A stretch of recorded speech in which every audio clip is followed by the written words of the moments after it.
Hey guys, अस्सलाम वालेकुम, नमस्ते। माय साइको अल्फ़ा का सीज़न 2 लेके आई हूँ। बहुत सारे क्यूट फ्रेंड्स ने कमेंट किया है कि दीदी प्लीज़ सीज़न 2 जल्दी से जल्दी लाइए, जल्दी से जल्दी एक्सप्लेन कीजिए सीज़न 2 का। सीज़न 2 आज एक्सप्लेन करने जा रही हूँ। तो चलिए हेडफोन लगा लीजिए, ध्यान से सुनते हैं स्टोरी को। उस स्टोरी को हमने जहाँ पर छोड़ा था वहीं से ही स्टार्ट करते हैं, ठीक है। तो विंग वहाँ से चला गया था। अब हमें वांग जी को दिखाया जाता है। थोड़ी देर बाद का सीन दिखाया जाता है और वांग जी को दिखाया जाता है, जो कि अब अपने होश में आ चुका था। वो धीरे धीरे अपनी आंखें को खोलता है, दोनों आंखें को। उसकी सर बहुत ही ज़्यादा भारी था। वो बहुत मुश्किल से बेड में उठकर बैठता है। उठ के बैठकर ही वो अपने सामने जेवुचन को देखता है, जो कि उसके सामने बैठा था। उसके बाद जेवुचन को देखने के बाद वांग जी चारों ओर देखने लगता है, अपने रूम के चारों ओर देखने लगता है। और उसके रूम के चारों ओर को देखकर उसे ऐसा लग रहा था जैसे कि उसके रूम में कुछ हुआ ही नहीं हो। लेकिन वांग जी को थोड़ा थोड़ा याद है कि उसके रूम में एक ओमेगा थी और उस ओमेगा के साथ वो इंटीमेट हुआ था। पिछले कुछ दिन वो ओमेगा उसके साथ ही थी। लेकिन उसके रूम को देखकर ऐसा लग रहा था कि कुछ हुआ ही नहीं है उस रूम के अंदर। तभी वो जेवुचन को अपने सिर में हाथ रखते हुए पूछता है कि भैया, मेरे साथ जो ओमेगा थी वो कहाँ है। तभी जेवुचन बोलता है कि क्या क्या बोल रहे हो तुम, वो ओमेगा, तुम उस ओमेगा के बारे में इतना क्यों पूछ रहे हो। फिर वांग जी बोलता है कि क्योंकि वो ओमेगा, मैंने उसे मार्क किया है। तभी जेवुचन बोलता है कि वांग जी, वो ओमेगा यहाँ पर तुम्हारे साथ थी, उसके बदले उसे पैसे मिले हैं और कुछ नहीं, और तुम उसके बारे में इतना मत सोचो। तभी वांग जी बोलता है लेकिन बड़े भैया, मैंने उसे मार्क किया है। और तो फिर आप इतना बता दीजिए कि उसका नाम क्या है, वो कहाँ से आया है, उसका घर। तभी जेवुचन बोलता है कि आई एम सॉरी, मैं उसके बारे में तुम्हें कुछ नहीं बता सकती, क्योंकि उसने मुझे तुम्हारे बारे में कुछ भी बोलने से मना किया है। तभी वांग जी कुछ बोलने जाता है, तभी जेबुचन बोलता है कि वांग जी, तुम भूल गए, आज तुम्हारा मीटिंग है, बहुत इम्पोर्टेंट मीटिंग है, पता है ना तुम्हें आज। फिर वांग जी चुप हो जाता है और नहीं बोलता, जो वो बोलने जा रहा था वो नहीं बोलता। फिर जेबुचन बोलते हैं वांग जी प्लीज़ रेडी हो जाओ, हमें ऑफिस जाना होगा, प्लीज़ इस बात को और मत बढ़ाओ। तभी वांग जी चुप हो जाता है और कुछ भी नहीं पूछता। जेवुचन ने सब बोल के वांग जी के कमरे से बाहर चला जाता है और बाहर जाके डोर को लॉक कर देता है। बोलता है कि आई एम सॉरी वांग जी, मुझे माफ़ कर दो, क्योंकि विंग ने अपने बारे में तुम्हें बोलने के लिए मना किया है। मैं अपना प्रॉमिस नहीं तोड़ सकता। और फिर हमें वांग जी को दिखाया जाता है, जो कि शावर ले रहा था और सोच रहा था कौन है वो ओमेगा। वो पैसे लेके मेरे पास थी, लेकिन वो बिल्कुल फ्रेश थी और मैंने उसे पहले मार्क किया।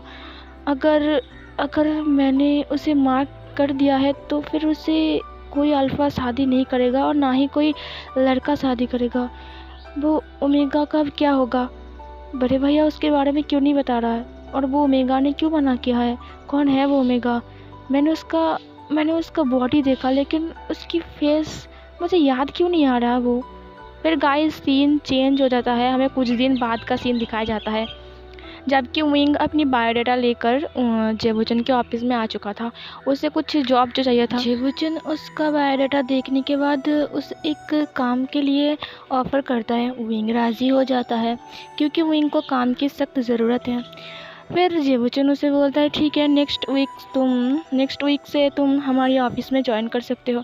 विंग ये सुनकर स्माइल करता है, वहाँ से चला जाता है। तो फिर यहाँ पे सीन चेंज हो जाता है और हमें नेक्स्ट वीक का सीन दिखाया जाता है, जबकि विंग अपने काम के लिए ऑफिस में आ चुका था। विंग को ऑफिस में आने के बाद इधर उधर देखने लगता है। तभी विंग के सामने एक लड़का आता है और उसे बोलता है कि हे, क्या तुम यहाँ पे नई हो। विंग उसे देखता है। वो लड़का एक रेड कलर का शर्ट पहना हुआ था। वो लड़के को अच्छे से देखने के बाद बोलता है कि हाँ, मैं यहाँ पर नया हूँ, मुझे समझ में नहीं आ रहा मुझे कहाँ जाना चाहिए। तभी वो लड़का उसे बोलता है तुम्हारा आईडी कार्ड दिखाओ। फिर उसका आईडी कार्ड देखने के बाद बोलता है कि मैं यहाँ पे 1.5 साल से कम कर रहा हूँ और मुझे पता है तुम्हारी सीट कहाँ है। तुम्हारी सीट तो बिल्कुल मेरे बगल में है, चलो मैं तुम्हें ले जाता हूँ। और फिर वो लड़का उसे अपने साथ ले जाके विंग का सीट दिखा देता है। विंग वहाँ पे बैठते हुए बोलता है कि थैंक यू सो मच। तुम्हारा शुक्रिया मुझे दिखाने के लिए मेरा सीट। तभी वो लड़का अपनी सीट में बैठते हुए बोलता है कि कोई बात नहीं, ये तो मेरा फ़र्ज़ था। वैसे तुम्हारा नाम क्या है? विंग बोलता है कि मेरा नाम वी वोशियान है, तुम मुझे विंग बुला सकते हो। तभी वो लड़का अपना हाथ बढ़ा के बोलता है कि हाय, मेरा नाम है वेनिंग, तुम मुझे वेनिंग ही बुला सकते हो। और फिर वो दोनों हंसने लगते हैं। विंग जब उससे हाथ मिलाता है तो वेनिंग उसका अंगूठी देखता है। फिर वेनिंग उसकी अंगूठी को अच्छे से देखने लगता है और फिर वेनिंग उसे बोलता है वाह, तुम्हारा रिंग तो बहुत ही ज़्यादा। फिर तभी विंग बोलता है कि तुम्हें गलतफहमी हुई है, ये ना ही डायमंड, गोल्ड या फिर सिल्वर का नहीं है, ये बस ऐसे ही इमिटेशन का है। तभी वेनिंग बोलता है कि मुझे पता है ये गोल्ड या डायमंड का नहीं है और ना ही सिल्वर का है, बट इसका डिज़ाइन बहुत ही ज़्यादा यूनिक है, ये डिज़ाइन मैंने पहली बार देखा। तभी विंग बोलता है कि हाँ, ये डिज़ाइन बहुत ही ज़्यादा यूनिक है और ये मेरा ग्रैंडमदर का है। वो दोनों बात कर ही रहे थे, तभी वहाँ पर वांग जी आके बोलते हैं कि क्या तुम लोग यहाँ पर काम करने आए हो, यहाँ पर बात करने? तभी विंग और वेनिंग दोनों ही खड़ा हो जाता है। खड़ा होकर ही वो दोनों वांग जी की तरफ देखने लगता है। विंग वांग जी को देखकर शॉक्ड हो जाता है। फिर विंग अपने मार्क को, जो मार्क वांग जी ने उसे दिया था, उस मार्क को हाइड करने लगता है। फिर विंग के तरफ वांग जी जब देखता है तो वांग जी उसे बोलता है क्या तुम इस ऑफिस में नए हो? तभी विंग वांग जी की तरफ देखकर अपने हाथ को पीछे करते हुए अपने फेस को नीचे झुका के बोलता है जी सर, मैं आज ही इस ऑफिस में ज्वाइन किया। तभी वांग जी उसे बोलता है कि हाँ, अच्छा, अच्छी बात है, तुम मेरे बारे में जान लो। मुझे काम करने वाले इंसान पसंद है, ना कि बात करने वाले इंसान। अगर तुमने अच्छे से काम नहीं किया तो तुम इस ऑफिस में रहने के लायक नहीं हो और तुम्हें इस ऑफिस से निकाल दिया जाएगा। तो प्लीज़ बी केयरफुल। और हाँ, ये सब बातें छोड़कर पहले काम कंप्लीट करो, उसके बाद जी भरकर बात करना। ये बोलकर वांग जी अपने ऑफिस रूम के अंदर चला जाता है। वेनिंग विंग को बोलता है कि इसे देख लिया ना, पता है ये ना बहुत ज़्यादा खड़ूस है और तुमने जिस सीट पर बैठे हो ना, हमेशा वो वहीं पर ही नज़र देता है और इस सीट में जो भी आता है ना, वो 1 महीने से ज़्यादा टिक नहीं पाता। तो फिर तुम सच में ही केयरफुल रहना, क्योंकि मुझे अब शक हो रहा है, क्योंकि उन्होंने तुम्हें पहले वार्निंग दे दिया है। विंग अपने सिर को हाँ में हिला के अपने काम करने लगता है। टाइम बीतते जाते हैं। विंग और वेनिंग में अच्छी दोस्ती बन गई थी। विंग और वेनिंग बहुत अच्छे दोस्त बन गए थे। फिर कुछ दिन बाद वांग जी फिर से उन दोनों के पास आता है और वेनिंग को एक फ़ाइल देते हुए बोलता है कि वेनिंग, मुझे इस फाइल को 1 हफ्ते के अंदर ही रेडी चाहिए, तो प्लीज़ इसे 1 हफ्ते के अंदर मुझे रेडी करके मेरे ऑफिस में दे के आना। और फिर वो विंग की तरफ देखकर बोलता है कि हे, तुम्हारे साथ मुझे कुछ ज़रूरी बात करनी है, तो तुम मेरे ऑफिस रूम में आ जाओ। फिर विंग वांग जी को ऐसे बोलते हुए देखकर डर जाता है। वांग जी अपने ऑफिस रूम के अंदर चला जाता है और फिर विंग उसके पीछे पीछे उसके ऑफिस रूम के अंदर चले जाते हैं। जब विंग वांग जी के ऑफिस रूम के अंदर आता है तो वांग जी अपने चेयर में बैठते हुए उसे बहुत ही ज़्यादा गुस्से में बोलता है कि तुम अपने काम को ढंग से नहीं कर सकते। तुमने इस फाइल को अच्छे से तैयार नहीं किया है। देखो, तुमने इस फाइल पे कितनी सारी गलतियां छोड़ी है। ढंग से अगर काम नहीं करना है तो तुम ऐसे जा सकती हो। वैसे भी हमें अपने काम करने वाले लोगों की कोई कमी नहीं है। फिर विंग अपने सिर को नीचे झुका लेता है। वांग जी उसे बहुत ज़्यादा डांटने लगता है। फिर वांग जी अचानक ही उस फाइल विंग की तरफ फेंक देता है और विंग उन सारे फाइल्स की जो पेजेस है उसको कलेक्ट करते हुए ऊपर उठता है और फिर वांग जी उसे बोलता है कि जल्दी से जल्दी इस फाइल को कंप्लीट करो और हाँ, अगर इस बार तुमने गलती की है तो मैं तुम्हें इस ऑफिस से निकाल दूंगा। मेरे कंपनी में तुम जैसे लोगों की कोई ज़रूरत नहीं है, निकल जाओ मेरे ऑफिस रूम से। फिर विंग ऑफिस रूम से उस फाइल को लेकर निकल जाता है और अपने सीट में जाकर बैठ जाता है। वेनिंग उसे बोलता है क्या बात है, बहुत ज़्यादा गुस्से में था हांग वनचुन, क्या तुम्हें उन्होंने डांटा? फिर विंग बोलता है कि इस फाइल को उन्होंने दोबारा बनाने के लिए बोला था क्योंकि इसमें एक गलती रह गई थी। फिर वेनिंग बोलता है देखा, एक गलती को भी नहीं छोड़ता ये इंसान, सच में पागल है। टाइम फिर से बीतने लगता है। विंग अपने काम में लग जाता है और वेनिंग भी। 2 दिन बाद वेनिंग और विंग एक साथ ऑफिस में बात कर रहा था। तभी वेनिंग विंग को बोलता है हे विंग, पता है तुम्हें आज मेरा बर्थडे है। विंग ये सुनकर वेनिंग को बोलता है कि वेनिंग, मुझे नहीं पता था कि आज तुम्हारा बर्थडे है, प्लीज़ मुझे माफ़ कर दो। और हाँ, हैप्पी बर्थडे टू यू। फिर वेनिंग बोलता है कि तो फिर मेरा गिफ्ट। फिर विंग बोलता है कि मैं गिफ्ट लाना भूल गया। फिर वेनिंग उसे बोलता है कि मैं मजाक कर रहा था यार, मेरे लिए तुम्हारी बर्थडे विश ही काफ़ी है, ये मेरा सबसे बड़ा गिफ्ट है और तुम्हारा जैसा दोस्त मुझे कहाँ मिलेगा। तभी विंग अपने सिर को नीचे झुका के अपने हाथ को देखने लगता है। तभी उसके हाथ में वो अंगूठी उसे दिखाई देता है। वो अपनी अंगूठी को उतारते हुए वेनिंग को देखकर बोलता है कि वेनिंग ये लो, ये तुम्हारा बर्थडे गिफ्ट। फिर तभी वेनिंग उसे बोलता है कि विंग क्या क्या कर रहे हो, मुझे नहीं चाहिए, ये तुम्हारी दादी माँ की अंगूठी है, तुम मुझे ऐसे कैसे दे सकती हो।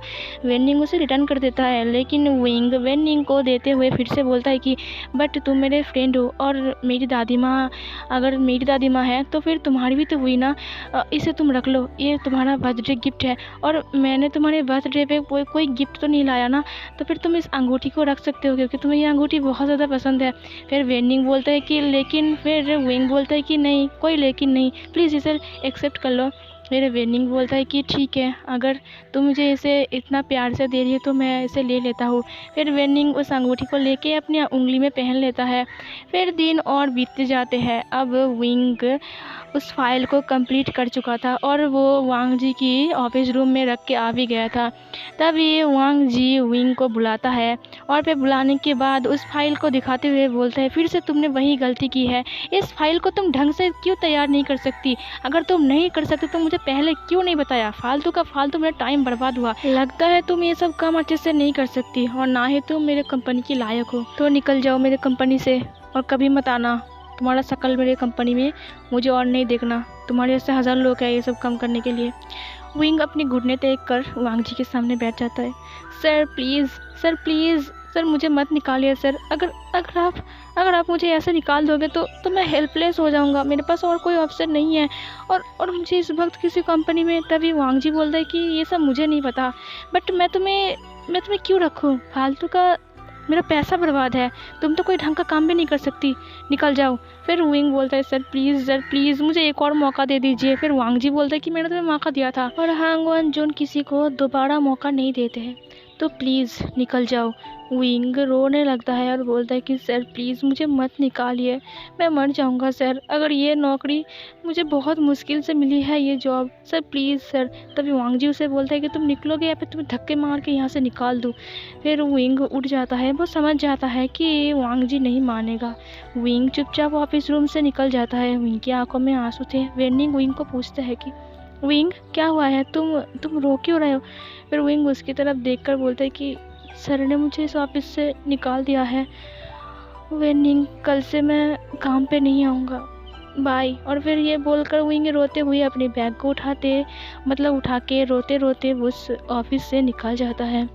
वेनिंग को बहुत ज़्यादा गुस्सा आ गया था कि विंग को वांग जी ने निकाल दिया है, लेकिन वो कर भी क्या सकता है। वेनिंग अपने सिर को नीचे झुकाकर अपनी सीट में जाके बैठता है और वांग जी ने उसे जो फाइल दिया था वो उसे कंप्लीट करने लगता है। थोड़ी देर बाद वेनिंग का वो फाइल कंप्लीट हो जाता है, तो वो फाइल को उठाकर वांग जी की ऑफिस रूम के अंदर चला जाता है। ऑफिस रूम के अंदर जाकर वो वांग जी को उस फाइल को देते हुए बोलते हैं कि सर ये लीजिए, ये वाला फाइल कंप्लीट हो गया है। वांग जी उसके हाथ से फाइल को लेते हुए बोलता है कि अरे वाह, तुमने तो बहुत ही जल्दी कंप्लीट कर लिया, थैंक यू। और फिर वो उस फाइल को चेक करने लगता है। चेक करने के बाद वांग जी उसे बोलता है कि हर बार की तरह तुम इस बार भी परफेक्ट थे, तुम हमेशा इतने परफेक्ट तरीके से फाइल को कैसे रेडी करते हो, मुझे तुम्हारा काम बहुत ज़्यादा पसंद है। वेनिंग उसे थैंक यू बोलता है और फिर वांग जी उसे एक और फाइल देते हुए बोलते हैं कि तो फिर तुम जब फ्री हो चुके हो तो फिर इस फाइल को भी रेडी कर दो। वेनिंग जब वो फाइल ले रहा था तब वांग जी उसके हाथों की तरफ देखता है। वेनिंग के हाथों में वो विंग की दी हुई अंगूठी थी जो कि उसने अपने फिंगर पर पहने हुए थे। वांग जी की नज़र उस अंगूठी पर जाते ही वांग जी उस फाइल को छोड़ देता है और वो फाइल नीचे गिर जाता है और वांग जी वेनिंग के हाथ पकड़ लेता है। वेनिंग की हाथ पकड़कर वांग जी उस अंगूठी को ध्यान से देखने लगता है। इसे वेनिंग भी शॉक्ड था कि भाई वांग जी क्या कर रहे हो उसके हाथ के साथ। वेनिंग अपने हाथ को छुड़ाते हुए बोलता है कि सर ये आप क्या कर रहे हो। फिर तभी वांग जी उठकर उसे हग करते हुए बोलता है कि तुम वही हो, तो क्या तुम वही हो। फिर वेनिंग उसे छुड़ा के बोलता है कि सर ये आप कैसी हरकत कर रहे हो, क्या आप पागल हो गए हो। तभी वांग जी उसे बोलता है कि ये अंगूठी, ये वही अंगूठी है ना जिस दिन तुम पहनी थी, उस दिन मेरे पास ऐसे। वेनिंग उसे ऐसे बोलते हुए देखकर हैरान थी। वेनिंग उसे पूछता है सर ये आप क्या बोल रहे हो कि क्या कौन से दिन, कब मैं आपके पास। तभी वेनिंग बोलता है कि आप इस अंगूठी के बारे में बात कर रहे हो। तभी वांग जी अपने सिर को हाँ में हिलाते हुए बोलता है कि हाँ हाँ हाँ ये अंगूठी, ये तुम्हारी अंगूठी। फिर वेनिंग हंसकर बोलता है कि सर ये मेरी अंगूठी नहीं है। फिर वांग जी चौंक जाता है और बोलता है कि ये तुम्हारी अंगूठी नहीं है। फिर वांग जी उसका हाथ को छोड़ के बोलता है कि तो फिर ये अंगूठी किसकी है, तुम्हें ये अंगूठी कहाँ से मिली। फिर वेनिंग बोलता है कि ये अंगूठी मेरे एक फ्रेंड की है, उसने मुझे दिया है। फिर वांग जी बोलता है कि कौन है तुम्हारा फ्रेंड, कौन है मुझे बताओ, कौन है, उसका नाम क्या है, कौन है वो, आपको जानना है। वेनिंग ये बोलते हुए वांग जी की तरफ देखता है।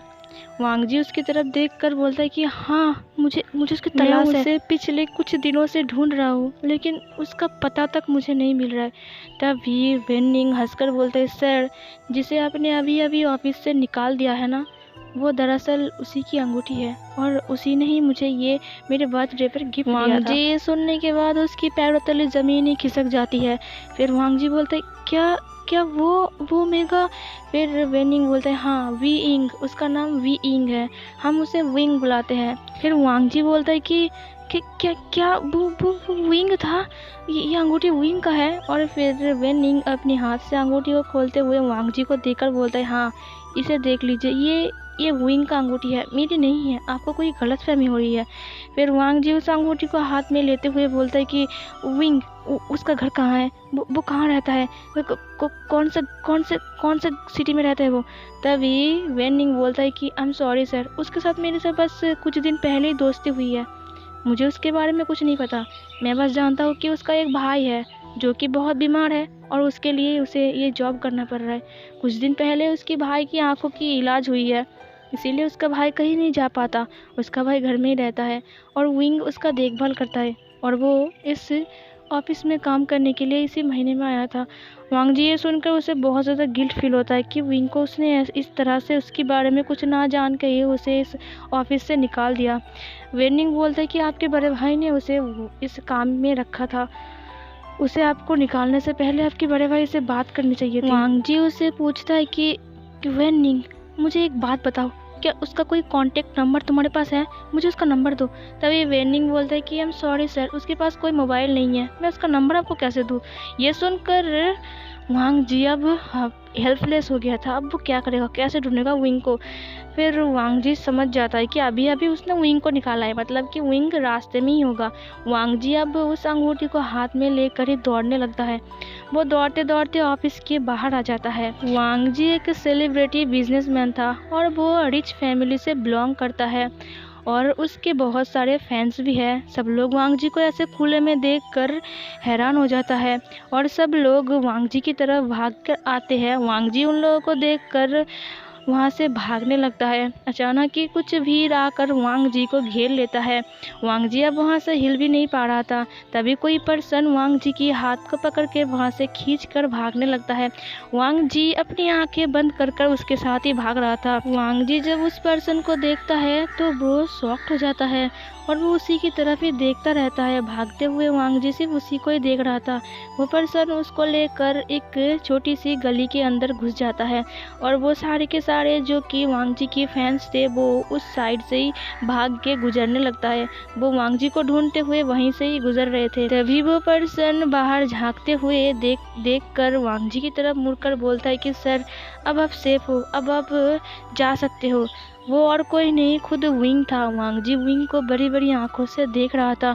वांग जी विंग को ही देखे जा रहा था। विंग इससे शॉक्ड था कि वांग जी उसे ऐसे क्यों घूर रहा है। फिर अचानक विंग बोलते कि सर आप कहाँ खो गए। मैंने कहा कि अब सेफ हो, आप जा सकते हो। फिर तभी वांग जी विंग का फेस को पकड़ के उसे किस करने लगता है। विंग की आंखें अब बड़ी बड़ी हो गई थी। भाई अब ये वांग जी अब क्या कर रहा है। तो विंग को किस किए जा रहा था। विंग वांग जी को धक्का देके बोलता है कि सर ये अब क्या कर रहे हो, अब पागल हो गए हो क्या, आप मुझे ऐसे किस नहीं कर सकते।